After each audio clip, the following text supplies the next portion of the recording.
विद्यार्थियों, आशा करता हूँ कि आप अच्छे होंगे, मस्त होंगे और आपकी पढ़ाई मस्त चलती होगी और शायद आप एग्ज़ाम कल भी हो सकता है। मतलब कहने का मतलब ये है कि 5 और 6 कह सकते हैं आप लोग। तो चलिएगा, लास्ट डेट रहेगा 24 तक। तो एग्ज़ाम डेट आपको पता होगा कि 5 जून से 24 जून तक एग्ज़ाम चलने वाला है और एग्ज़ाम स्टार्ट होने वाले कल से। और हम आपके लिए बेस्ट ऑफ लक बोलने वाले हैं और आपकी इस सफलता की यात्रा कि जो पहली कड़ी CBT 1 मंगलमय हो। हम उम्मीद करते हैं कि आपके पेपर बेहतर जाए। आप लोग हमसे जुड़िएगा। हम आपको बता दें, हम GK GS का डे बाई याद रखें, 5 का, 6 का, 7 इस प्रकार क्रम से 24 तारीख तक GK GS का एनालिसिस कवर करने वाले हैं। तो आप लोग अलग से प्लेलिस्ट नाम रहेगा RRB NTPC GK GS analysis करके, वहाँ जाके आप हमें देखेंगे, फॉलो करेंगे और 100% ऑथेंटिक और सही जानकारी मिलेगी। चिंता ना करें आप लोग। और बात करें कि GK GS का लास्ट पार्ट रहेगा 44 नंबर का। इसके पहले हमने 1 से लगा के 43 तक हमने GK GS का पार्ट कवर कराया है और यह इस भर्ती परीक्षा का लास्ट GK GS क्लास रहेगा। वो भी PYQ सीरीज की बात कर रहे हैं और हम पूरा मैथमेटिक्स का, रीजनिंग का और GK GS मिला के 100+ वीडियो बना के रखा, जो आपकी भर्ती परीक्षा में एग्जाम में आपको 100% सहयोग करेगा, जो उम्मीद के साथ कहते हैं। चलिए, तो इस चैप्टर का इस तारीख का हमने 20 प्रश्नों का पहला पार्ट बना के रख चुके हैं, आप जाके देखेंगे प्लेलिस्ट में। और नेक्स्ट सेकंड पार्ट कवर करवाने वाले, लास्ट तक बने रहे, 20 प्रश्न कवर होंगे। यह PYQ सीरीज का लास्ट पार्ट होगा। इसके बाद आपको GK GS का एनालिसिस कवर होगा पर डे। Thank you. और आप शिफ्ट बाय डे बाय देखने का प्रयास करेंगे, इससे आपको एग्जाम का पैटर्न समझ में आ पाएगा। अभी तो हम सिर्फ GK GS का PYQ सीरीज चला रहे हैं, अब GK GS का एनालिसिस कवर होगा कल से, शिफ्ट बाय डे बाय। भारत सरकार द्वारा शुरू की गई नई मंजिल योजना इनमें से किससे संबंधित है? चाहे केंद्रीय योजनाएं हों, चाहे केंद्रीय कार्यक्रम हो, आप एग्जाम प्रश्न पूछेगा वो SSC, बैंक, रेलवे, चाहे अदर स्टेट एग्जाम की बात हो, चाहे स्टेट लेवल एग्जाम की, ठीक है। तो हमें पूछ रहा है, नई मंजिल एक योजना है, एक कार्यक्रम है जो केंद्र सरकार, जैसे हम भारत सरकार द्वारा शुरू किया गया है। यह किससे संबंधित है या इसका उद्देश्य क्या है? तो याद रखेंगे, ऑप्शन आपका चौथा राइट हो जाएगा। अल्पसंख्यक युवाओं के लिए कौशल प्रशिक्षण प्रदान करना, ठीक है। अल्पसंख्यक, जिनकी संख्या कम है उन्हें अल्पसंख्यक कहते हैं। उन युवाओं के लिए कौशल प्रशिक्षण हेतु नई मंजिल योजना को लॉन्च किया गया भारत सरकार द्वारा। और सिस्टमेटिक प्रश्न क्रमांक नहीं मिलेंगे, इस पार्ट की बात कर रहे हैं, क्योंकि पिछले जब एग्ज़ाम हुआ था उस समय ऐसा नहीं था। और अब जो एग्ज़ाम होने वाले जितने भी रेलवे के, सभी सिस्टमेटिक मैथ्स का अलग पार्ट बनेगा, रीजनिंग का अलग, GK GS का अलग रहने वाला है। चलिए, नेक्स्ट प्रश्न आपके समक्ष है, निम्नलिखित में से कौन से 2 क्षेत्र भारत के प्रमुख जैव विविधता स्थल हैं? तो हमें पूछ रहा है ऐसे क्षेत्र का नाम बताना है जहाँ जैव विविधता सबसे ज़्यादा पाई जाती है, उस क्षेत्र का नाम बताओ कह रहा है। तो आप ऑप्शन देख पाएंगे, सबसे ज़्यादा बुद्धू क्षेत्र पूछ रहा है, तो आप देखेंगे पश्चिमी घाट और आपका पूर्वी हिमालय, ठीक है। ये क्या हैं? भारत के 2 क्षेत्र हैं प्रमुख रूप से जहाँ क्या पाया जाता है, जैव विविधता। और सबसे ज़्यादा जैव विविधता पूरे भारत में ब्राज़ील में पाया जाता है, याद रखेंगे, ठीक है।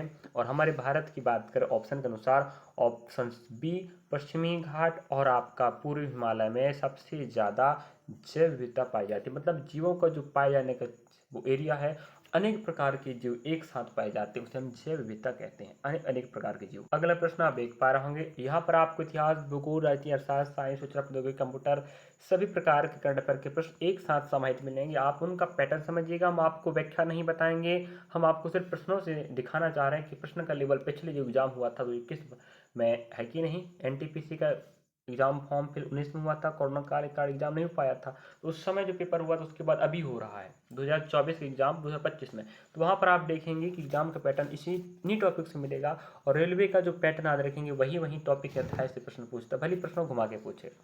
तो आपकी जिम्मेदारी है टॉपिक उठा के पढ़े। निम्नलिखित में से कौन सा प्रमुख महिला सेक्स हार्मोन है, ठीक है। हमें पूछ रहा है कि महिला हार्मोन का नाम बताना जो सेक्स हार्मोन है, मतलब लिंग निर्धारण करने के लिए जिम्मेदार है। तो आपको बता दें वो ऑप्शन सी आपको जाएगा एस्ट्रोजन। वही बात करें अगर पुरुष की बात कर दे तो वो रहेगा टेस्टोस्टेरोन।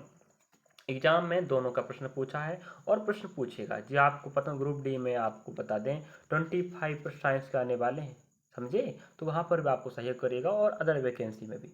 तो निम्नलिखित में से हमें सेक्स हार्मोन की बात कर रहा महिला रहेगा ऑप्शन सी, मतलब थर्ड एस्ट्रोजन। और वहीं पुरुष की बात कर दी तो आपको ऑप्शन डी रहेगा टेस्टोस्टेरोन। एग्जाम पूछा कई बार, याद रखेंगे। प्रश्न आप देख पा रहे होंगे, आवर्तसारणी का आविष्कार किस वैज्ञानिक द्वारा किया गया है? तो आवर्तसारणी, ध्यान रखेंगे, आधुनिक आवर्तसारणी कहता तो हम और कोई व्यक्ति बताते हैं, हेनरी मोसले बताते हैं कि नहीं? कौन रहता वो? हेनरी मोसले। और लेकिन हमें बात कर रहा आधुनिक आवर्तसारणी नहीं, आवर्तसारणी का आविष्कार किसने किया? तो ऑप्शन आप देख पाएंगे बिल्कुल सेकंड, दिमित्री मेंडलीव, एक वैज्ञानिक है जिन्होंने आवर्तसारणी का आविष्कार किया था, और आवर्तसारणी के जैसा ही फिर थोड़ा सा बदलाव करके आधुनिक आवर्तसारणी का आविष्कार हेनरी मोसले ने किया है। और आवर्तसारणी मतलब तत्वों को जो सिस्टमेटिक बिठाने का व्यवस्था दिया गया है।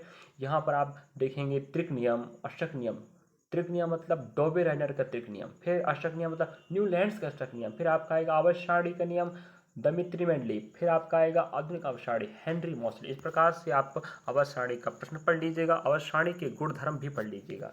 समझ गए बच्चा? प्रश्न छपेगा जी, हम गारंटी के साथ कहते हैं। और आप क्रॉस वेरीफाई भी कर सकते हो पीडीएफ को शिफ्ट और तारीख देखकर। उत्तर ध्रुवी ज्योति के बारे में इनमें से कौन सा कथन सही है? हमें बोल रहा उत्तर ध्रुवी ज्योति के बारे में इनमें से कौन सा कथन सही है? तो ऑप्शन आप देख पाएंगे, चौथा राइट है, यह पृथ्वी के आकाश में दिखाई देने वाला एक सुंदर प्राकृतिक प्रकाश है। मतलब प्रकाश की क्या है? ये किरण है। कौन? उत्तरी ध्रुवीय ज्योति, उसका नाम दिया गया। यह क्या बोल रहा है? पृथ्वी के आकाश में दिखाई देने वाला एक सुंदर प्राकृतिक प्रकाश का पुंज है। ठीक है, चलिए, तो इस प्रकार से आपको प्रश्न पूछा है। अगला प्रश्न आप देख पा रहे होंगे, ज्योग्राफी का प्रश्न पूछा, इंडियन ज्योग्राफी का नहीं, इंटरनेशनल। इनमें से कौन सी पर्वत श्रृंखला स्विट्जरलैंड में स्थित है? तो आप देख पाएंगे स्विट्जरलैंड की जो पर्वत श्रृंखला के बारे में पूछ रहे, ऑप्शन आप डी देख पाएंगे है एल्पस। ठीक है, एल्पस एक पर्वत श्रृंखला है जो स्विट्जरलैंड में पाया जाता है, और जिसकी राजधानी आप पता है क्या है? जिनेवा, आपने सुना होगा।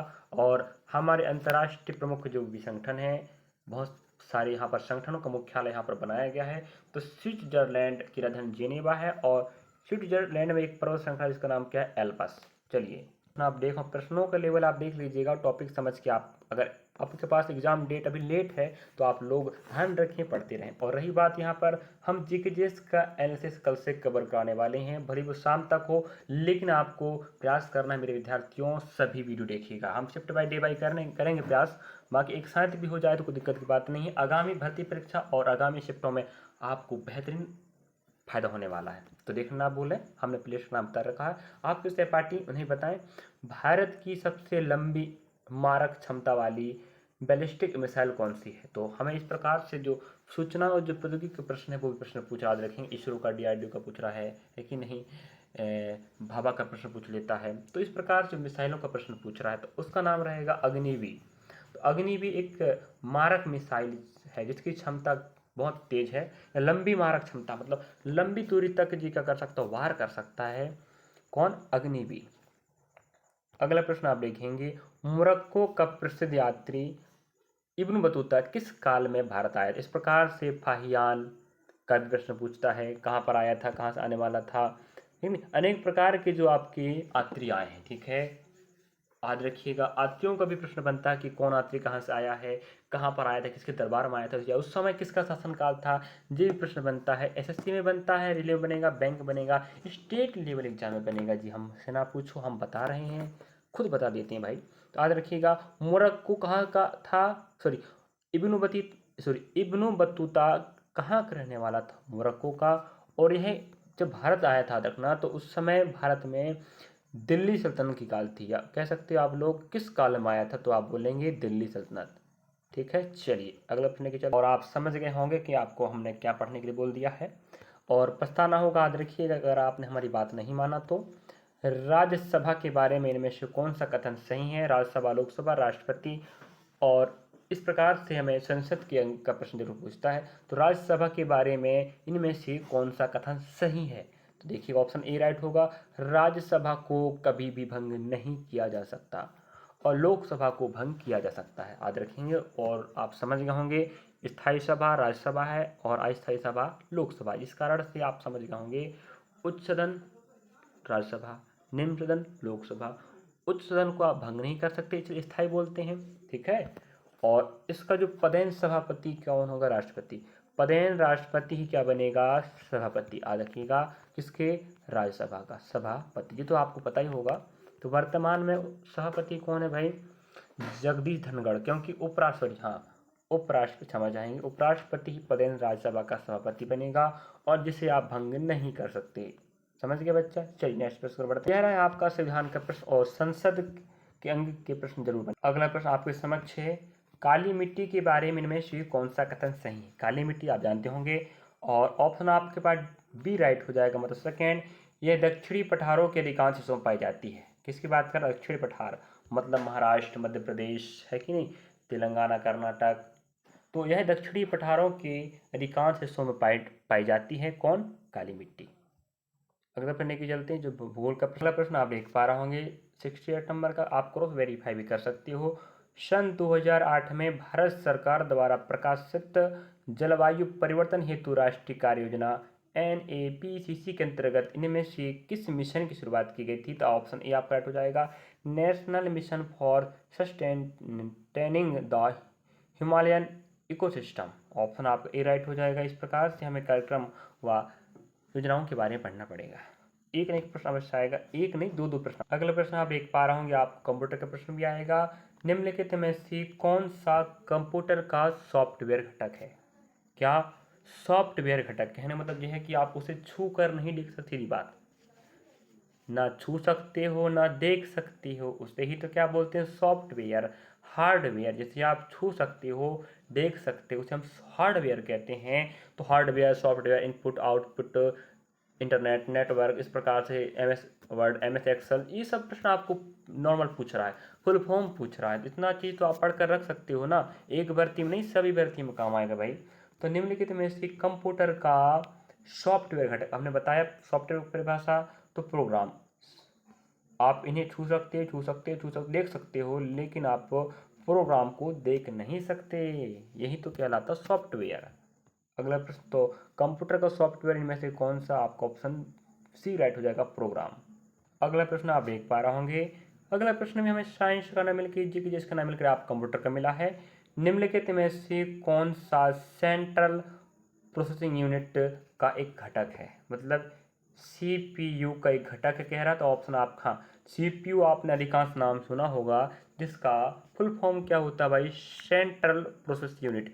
एग्जाम में इसका फुल फॉर्म पूछता याद रखेंगे CPU का। तो CPU मतलब क्या होता है? Central processing unit.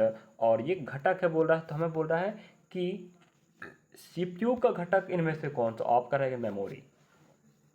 ठीक है, चलिए मेमोरी के प्रकार भी पढ़ लीजिएगा, प्रश्न जरूर पूछता है। और हम बता दें रेलवे भर्ती परीक्षा क्या करता है, जैसे RPF, SI, constable, JEE technician, ALP, NTPC group D, सभी एग्जाम में क्या करता है? एक ही टॉपिक को वो बार बार पूछता है। और एक ही एग्जाम में याद रखना, एक ही टॉपिक का वो 2 या 3 प्रश्न डाल सकता है, डालता है, याद रखना, सोचिएगा। तो एक ही टॉपिक को आप पढ़कर आप 2 नंबर या 3 नंबर भी पका सकते हो। तो एक ही भर्ती परीक्षा की तैयारी कर करके आप अदर भर्ती परीक्षाओं में भी अच्छा नंबर स्कोर कर सकते हो, अगर आप बेहतर पढ़ पाओ टॉपिक को उठा के। तो हम बता दें भाई, मुगल सम्राट, गुप्त वंश, मराठा, इनको तो बार बार पूछ रहा है वंशों को। निम्नलिखित में से किस राजा को औरंगजेब ने छत्रपति शिवाजी महाराज के विरुद्ध युद्ध के लिए भेजा था? किसने भेजा था? औरंगजेब। और औरंगजेब पता है आपको मुगल वंश का शासक, हमने बताया मुगल वंश का। और मराठा वंश के शासक आप देख पा रहे हो शिवाजी महाराज हैं। तो मुगल का प्रश्न आएगा, मराठा का प्रश्न आएगा, मुगल, मराठा, गुप्त, इनका तो प्रश्न बार बार पूछेगा। तो औरंगजेब ने जो मुगल वंश शासक था, मराठा वंश के शासक छत्रपति शिवाजी महाराज के विरुद्ध युद्ध लड़ने के लिए याद रखेंगे जय सिंह को पहुंचाया था। एक बार नहीं 1000 बार प्रश्न पूछ चुका है वैकेंसियों में, सोचिएगा। तो आप तैयारी बेहतर करो ना, हम आपके साथ है बोल रहे हैं। और बड़े यकीन के साथ कह दूँ, मैं जो भी जानकारी दे रहा हूँ, मैं ये नहीं सोच रहा हूँ कि आपको इन चीज़ों से फ़ायदा ना मिले। हम सोच रहे हैं आपको हर डाटा वही दें, वही पढ़ें जो एग्जाम में आए, और वही पढ़ा रहा है एग्जाम में आने वाला है, और एग्जाम में आए वाले ही प्रश्न आपको दिखा रहा है, चिंता ना करें आप। और अगला प्रश्न आपके समक्ष है, निम्नलिखित में से कौन सा पृथ्वी की सतह से प्रारंभ करते हुए वायुमंडलीय परतों की उपस्थिति के सही क्रम को दर्शाता? मतलब हमें पूछना चाह रहा है कि वायुमंडल के कितने परत होते हैं। तो आप देख पा रहे होंगे, क्षोभमंडल पहला, समताप मंडल, मध्यमंडल, आयनमंडल, बहिर्मंडल। तो हमारे पास 1 2 3 4 5, हमारे पास 5 परत हुए किसके? वायुमंडल के। और पांचों के पांचों परत आपको याद रखना, साथ में क्रम से भी याद रखना है। क्षोमंडल, समताप मंडल, मध्य मंडल, आयन मंडल, बहिर्मंडल। और इन सब मंडलों में अनेक अनेक प्रकार की घटनाएं घटती रहती हैं, याद रखेंगे। हर घटना होता है अलग अलग मंडल में होता है। जैसे बात करें आपको बिजली चमकना, बादल का बनना, आप देखेंगे क्षोभ मंडल में। हवाई जहाज कहाँ उड़ते? समताप मंडल में। और जो आपके जो फ्रिक्वेंसी होती है, जैसे आप कहेंगे जैसे क्रीड़ा कैसे की बात कर रहे हैं आपको हम, जैसे रेडियो तरंगे होती हैं, है कि नहीं, टीवी तरंगे होती है, आपको यहाँ मिलेंगे। या जो आपके क्या होते हैं संचार उपग्रह कहाँ पर होते हैं? आयन मंडल में ही होते हैं। तो इस प्रकार से आपको क्षोमंडल, समता मंडल, मध्य मंडल, आयन मंडल, बहिर्मंडल आपको पूरा क्रमांक पता होनी चाहिए। चलिए नेक्स्ट प्रश्न को बढ़ते हैं, जो आपको ज्योग्राफी का प्रश्न है। और अगला प्रश्न आप देख पा रहे हो, निम्नलिखित में से कौन सा देश संयुक्त राष्ट्र सुरक्षा परिषद का स्थायी सदस्य है? देखिएगा, मतलब कहना चाह रहा है कि संयुक्त राष्ट्र सुरक्षा परिषद की बात कर रहे हैं हम जिसे कह सकते हैं यूएन भी कह सकते हैं। यूनाइटेड नेशन में एक परिषद होता है सुरक्षा परिषद, जिसमें से टोटल 15 सदस्य होते हैं, जिसमें से 5 स्थायी होंगे, 10 आपके अस्थायी होते हैं। हमने पहले बता चुका है कि इंटरनेशनल जो भी ऑर्गेनाइजेशन है, संगठन है, जिसका मुख्यालय कहाँ पर, स्थापना कब हुआ है, कितने सदस्य देश हैं और वर्तमान निदेशक कौन, ये सब प्रश्न पूछ रहा है। तो यूएन का एक अंग है, यूएन के याद रखिए 6 अंग होते हैं, जिनमें एक है सुरक्षा परिषद, उसी में 15 सदस्य होते हैं, जिसमें से 5 स्थायी होते हैं, जिनमें से आप देखेंगे फ्रांस, ये आपका क्या है, स्थायी सदस्य है। तो आप लोग 4 बताएं कौन कौन है, बताइएगा। ब्रिटेन, अमेरिका, रूस, फ्रांस और चीन। ठीक है, ब्रिटेन, अमेरिका, रूस, फ्रांस, चीन, ये आपके 5 देश हो गए स्थायी। बाकी अस्थायी 2 वर्षों के लिए बनाए जाते हैं, इनकी संख्या 10 होती और महासभा द्वारा इनकी नियुक्ति की जाती है। तो सोच लीजिएगा प्रश्न का लेवल कितना है और कहाँ से आ रहा है, वही तो बताना चाह रहे हैं। एग्जाम लेट है, पढ़ लीजिएगा। बाकी कल से आपका जीके जैस का एनालिसिस कवर हो जाएगा, होना चालू हो जाएगा, तो आप लोग वहाँ से पढ़िए, हमारे साथ जुड़िएगा, हम आपके साथ हैं। और फिर आप कहेंगे हाँ हमने इस टॉपिक को पढ़ाया था, देखो पेपर में आ गया, हमने बताया जो टॉपिक आएगा वो आ गया, फिर आप खुद देख लीजिएगा। अगला प्रश्न आप देख पा रहे होंगे, वित्तीय आपातकाल संबंधित प्रावधानों का उल्लेख भारतीय संविधान के निम्नलिखित में से किस अनुच्छेद में? याद रखेंगे, हम आपको बता दें, है कि हम आपको बता दें, वित्तीय आपातकाल की बात करें तो भारत में 3 प्रकार का होता है, 352, 356 और 360 होता है कि नहीं? तो आपको जानते बड़ी खुशी होगी। 352 के तहत राष्ट्रीय आपातकाल पूरे देश में लगेगा, 356 राष्ट्रपति शासन सिर्फ राज्य में लागू होता है और 360 पूरे देश में लागू होगा, और यह एक वित्तीय आपातकाल है। और जो 360 के अंतर्गत आता है वही प्रश्न हम पूछ रहा है। और रही बात, और भी आपातकाल हैं जो हमने बताया, तीनों का आपको अनुच्छेद व कहाँ पर लगाया जाता है और बता दें, राष्ट्रपति ही इसको आपातकाल को लागू कर सकता है, याद रखेंगे। और आपातकालीन शक्तियाँ कहाँ से लाई गई आप लोग हमें कमेंट बताएं। और 360 के तहत वित्तीय आपातकाल लागू होता है, और वित्तीय आपातकाल याद रखेंगे भारत में अभी तक एक बार भी नहीं लगा है, ये भी प्रश्न बनता याद रखिएगा।